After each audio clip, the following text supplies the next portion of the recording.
Morning, morning. Happy Wednesday. It's Wednesday today, isn't it? Today's Tuesday, so yeah, it must be Wednesday when you watch this. It is glorious weather. It's like 30 degrees out there. So exciting. Put sun cream on. Enjoy the outside weather. Like, it's hot. It's June and it's hot.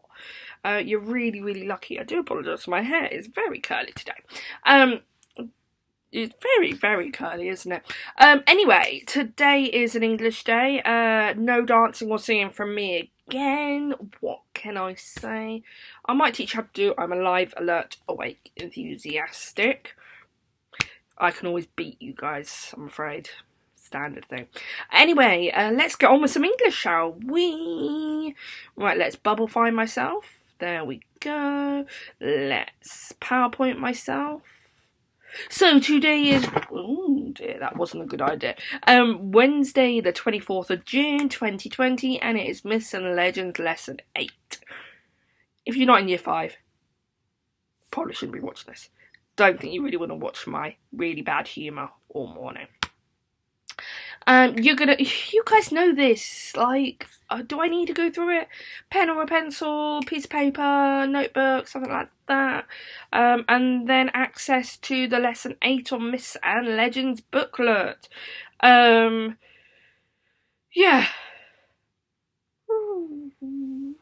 Make sure you go and get it. Usually I record these videos in the afternoon, right? And today I've recorded it in the morning. So clearly I have more energy than when I do them in the afternoon. Make sure you get everything ready. If you haven't, pause the video, that sort of thing. Anyway, today's their lie. I know who and why Prometheus was punished, so you will know who Prometheus is and why he was punished. We did start hearing about Prometheus yesterday, do you remember? And his brother, who can remember his name. It was a really hard name, wasn't it? It ended with Theseus. We'll find out later on in today's lesson. Well done if you can remember, because you're better than me. Success criteria for today. I know who Prometheus is. Oh, I've got a double eye. Look. Do you see? Look. Let's get rid of that. I understand why Prometheus was punished and by who, and I can describe a character's personality. That's for today's lesson.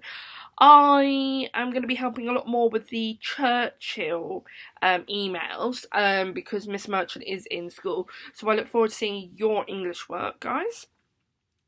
I did notice that somebody from Luther King wrote an email to me, which I'll be replying to in a bit. So that is a surefire way of getting me to answer it, is by putting my name on it. I will see it and be like, oh, somebody wants to talk to me, and then I'll email them back, because, you know, it's a lonely life being in a house. Anyway, write the LI, write the date. That, you know this, like, this is normal. Right, recap stuff. So these are your 4 phrases or words. So we've got AD, we've got imprisoned, we've got unleashed, we've got underworld. What do those words mean? Now, obviously, you have your glossary. Try not to use that. You know this by now. It doesn't have to be the exact meanings, but it does have to be the meaning of the word. So, for example, if the meaning of dog was a 4-legged animal that wags its tail, you could still call it an animal or a creature with 4 legs that has a tail and likes to chase cats and balls and people and flies and anything, basically. And they would still both be correct, wouldn't they? So, pause the video while you write down your definitions, please. Today is a sniffly day. Today is a very sniffly day. It's lots of pollen, so I need to take an antihistamine at some point because my nose has gone red. Can you see it? Red nose. Right. Those are your 4 words. And yeah, answer them. What are the meanings of them? Pause the video while you do this. Okay, so you should have been done. Let's carry on. Sorry, I have to keep pausing the video today. So these are the definitions of the words that we've just done. Sorry, I'm just laughing to myself today. Just having a right giggle.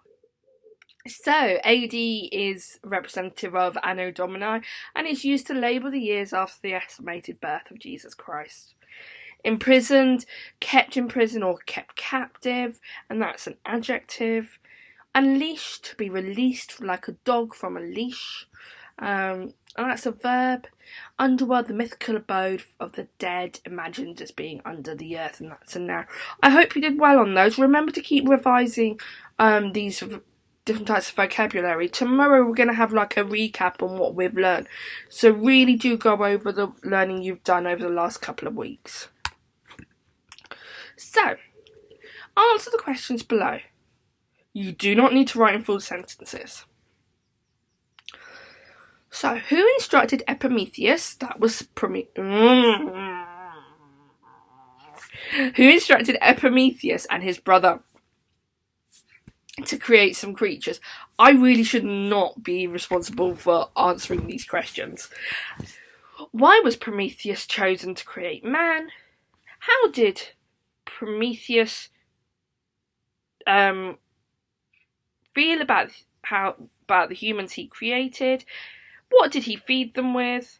And how did this make Zeus feel? So you will need to pause the video while you answer these questions, okay? On the next slide I have the answers, so do pause the video now because I'm about to turn over to the next slide. So, Prometheus was Epimetheus' brother. That's what I was trying to say, but then I realised that that was the answer, so if I told you that, I would answer the question for you. And Zeus instructed them to create creatures, so it was Zeus was the answer. Prometheus was chosen to create man because he was far more clever than his brother. Not cleverer. Cleverer is not a word. Far more clever than his brother. How did Prometheus feel about the humans he created? He loved them. He loved mankind the same way as people love their pets. He fed them with knowledge, which was scraps of information picked up from Athena. And it made Zeus feel quite uneasy, unhappy. He was worried that they were getting above themselves and were going to be more clever than the gods. So pause the video while you mark your answers. I hope you did quite well because this was from yesterday's lesson.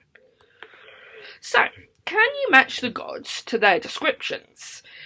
If you have ruler, that'd be great, but if not, don't worry too much. Each god has 2 descriptions to match it up to, and you'll notice C has a gap as well, so you have to fill in that gap. Pause the video while you match them up. So think about what hero could be matched up with Poseidon and Hades. So I'll read through the options now. So we have God of the Sea, Zeus's wife, was given a helmet of invisibility by the Cyclops in the War of the... The Cyclops gifted him a trident with which he stirs up storms. God of the underworld, goddess of women and marriage. So pause the video while you match them up for me. I'm going to go on to the answer slide now. So Hera should be matched up with Zeus's wife. She is Zeus's wife, and she is also the goddess of women and marriage. It should have been a bit of a clue because she was the only female god, and Zeus's wife is a female, and a goddess is female, so you should have been able to do Hera very, very easily. Mark your Hera ones. Next is Poseidon. So Poseidon is the god of the sea, and the Cyclops gifted him a trident with which he stirs up storms. So pause the video while you mark your answers. And Hades. He was given the helmet of invisibility by the Cyclops in the War of the Titans. And he's the god of the underworld. Well done if you got all of that correct. So we're going to go on to some new vocabulary today. So our vocabulary is cunning. And there's 2 different meanings for cunning. There's a noun meaning, which is the ability to trick or deceive others to achieve one's goal. And there's an adjective, which is showing the ability to trick others to achieve one's goal. So correct examples would be: the cunning thief tricked the elderly lady into giving him her wallet. Greek heroes and heroines needed a lot of cunning to deceive the jealous gods. Being cunning is nothing to be proud of, exclaimed the horrified teacher. There's also incorrect examples shown here. So Ahmed and his friends read the Cunning book. The Cunning song was catchy. The teacher accused Tia of being cunning when she accidentally dropped a water bottle on her own foot. Okay, so you have 3 sentences here. So, I want you to think about whether each of these sentences uses cunning as a noun or an adjective. Pause the video while you write noun or adjective next to them. So do pause the video if you need some more time, but I'm going to go on to the next slide, which gives you the answers. So really think, a noun, remember, is like a name of something. An adjective is describing an action. So let's have a look. Oh. So the child played a cunning trick on her brother. Cunning is used to describe the trick that was played on the brother. So that would be an adjective. Shayla's cunning was quite impressive. Cunning is used on its own there, and it's used as a noun. So it's a noun. And then finally, the cunning neighbour played a trick on sister. Now, cunning is used to describe the neighbour there, so it would be an adjective. Well done if you got all 3 of those correct, because I know we haven't done anything like that before. Shall we carry on? Wow, loads of new vocabulary today, so you are going to need to write some of this down. You might know some of these words, so you don't need to write down words you already know, because that's just silly. But if you don't know them, do write them down. Sacrificing. That's giving up something of value for the sake of other considerations. So, I know in certain religious beliefs you sacrifice maybe an animal, or you sacrifice some food when it's a certain religious time of the year, and that's to say that you worship your God, and that's a verb. Mediator, a person who attempts to make people involved in a conflict come to agreement. So teachers are often mediators, or educators, they're often mediators. They help children come to an agreement and go, do you know what, we can't get along, let's not play together. That's a noun. Dispute, a disagreement or argument, which is a noun, but you can also use it as a verb, which is to argue about something. So for example, Masood and Grace, obviously, are having a dispute. They're having an argument. Or you could say, let me think of a random child's name. Zubair, because I've seen some work from Zubair. Zubair is disputing the colour of the sky. Clearly, I don't think, Zubair, you would, what's it called? Dispute the colour of the sky. The colour of the sky is like blue, right? But you know. Yeah, so that's the 2 differences. Succulent is tender, juicy, and tasty, and that's an adjective. You might describe food to be succulent. Unbolted, removing a bolt or unlocking a bolt, that's a verb. And prophet, a person regarded as an inspired teacher, which is a noun. And wrath, which is extreme anger, again a noun.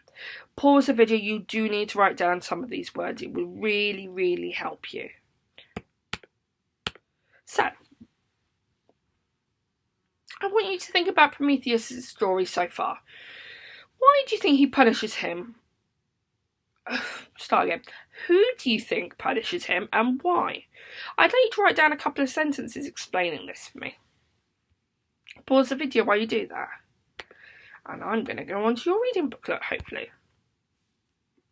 Minimise that. Hopefully I've got it up. I do. Oh, that's my face still. Online learning. You guys know how to get here. I should just have it up ready for you guys now, because you guys are superstars. I can only apologise. Things have seemed to be put in topic and English. I am really sorry. I did ask for it all to be in English, but it hasn't gone in there. You guys are sensible enough. It says Year 5 English Myths and Legends, so yeah, you know the drill. I think this is today's lesson. I hope. So, there we go. It is Wednesday today, isn't it? Yes. So, let's open it up nice and big. We're going to discuss Prometheus's punishment. So it does say talk to your partner. Clearly you don't have a partner, but think about, you should have already done this already. So I'm going to get rid of that. Look, gone. So, trick at Mekone.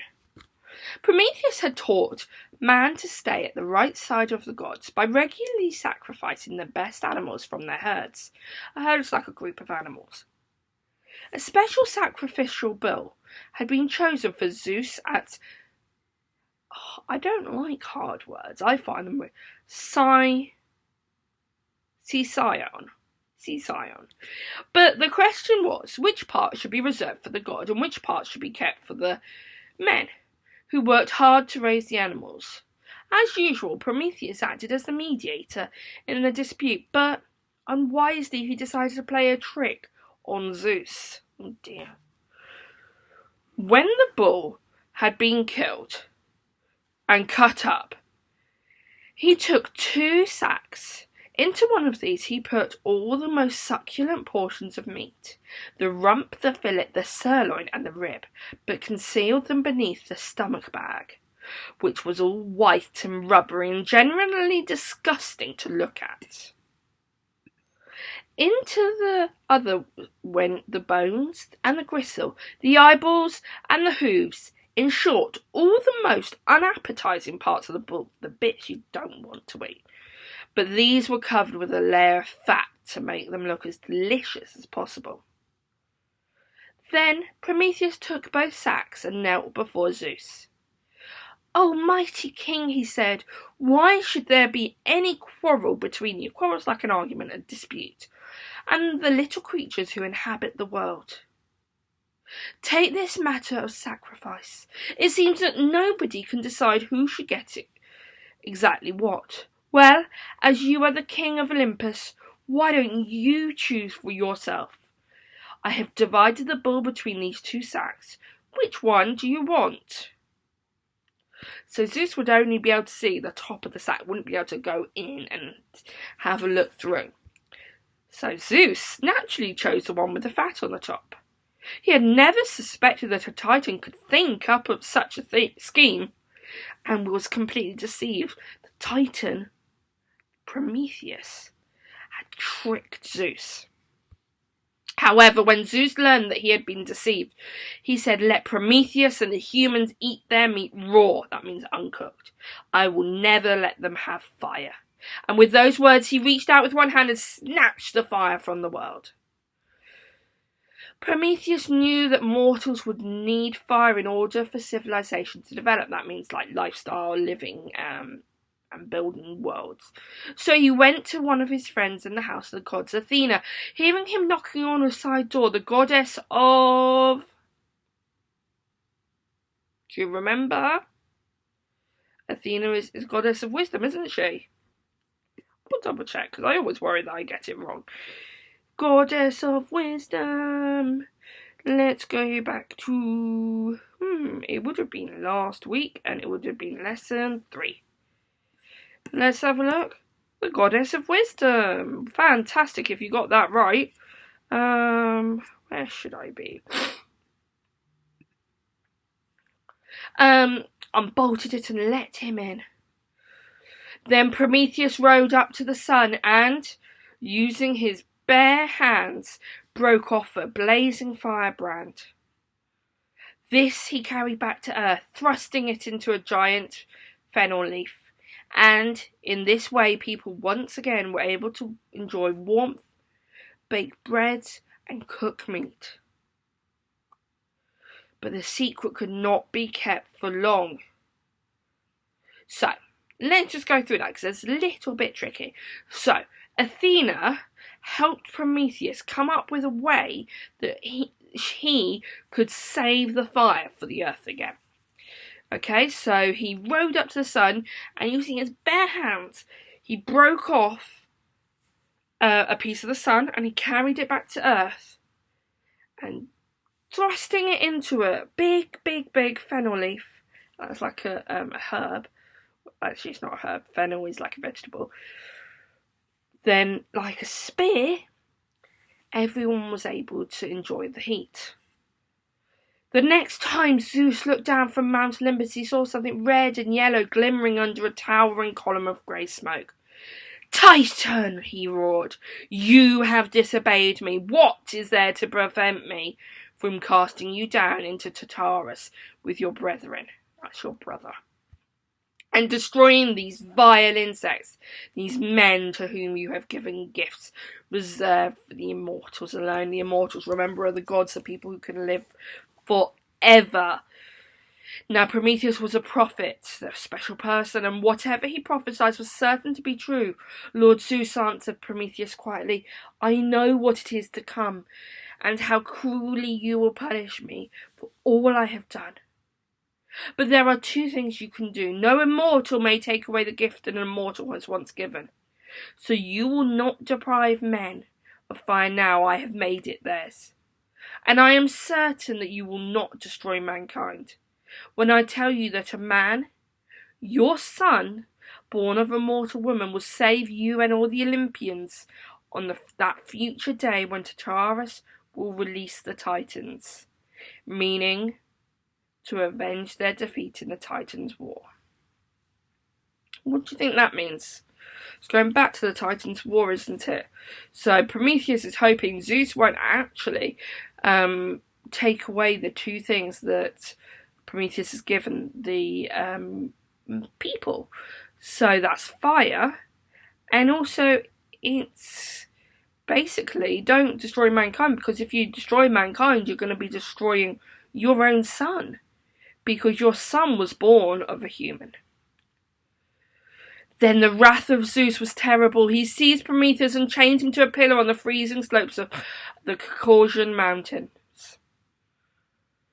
There you shall lie, he bellowed in his cruel rage, for all eternity as punishment for your cunning and disobedience. The snows of winter will freeze you, and the sun will burn you, and your fate shall be warning to all who would disobey. But this fate was not punishment enough. The worst was yet to come.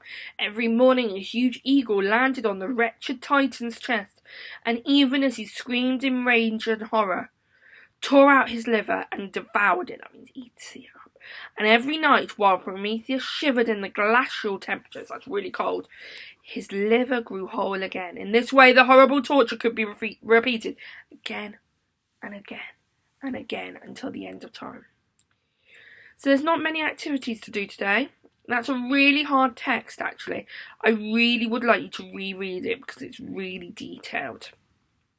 You may wish to draw a comic strip to help you understand this myth. So, activity A, read the events below. Write a number next to each event to put it in the correct order. Now, I am going to read all these out, but we are going to answer them in tomorrow's video. I need to try and remember that. So, which event goes first? I'll just read them all out. Remember to put 1, 2, 3, 4, 5, 6, you get me. So, A, Prometheus stole fire from the gods. B, Prometheus tricked Zeus into picking the sack with the most unappetizing parts of the sacrificial bull. C, Zeus punished Prometheus for eternity. Zeus confiscated fire from the mortals. Prometheus created the humans. Epimetheus created the animals.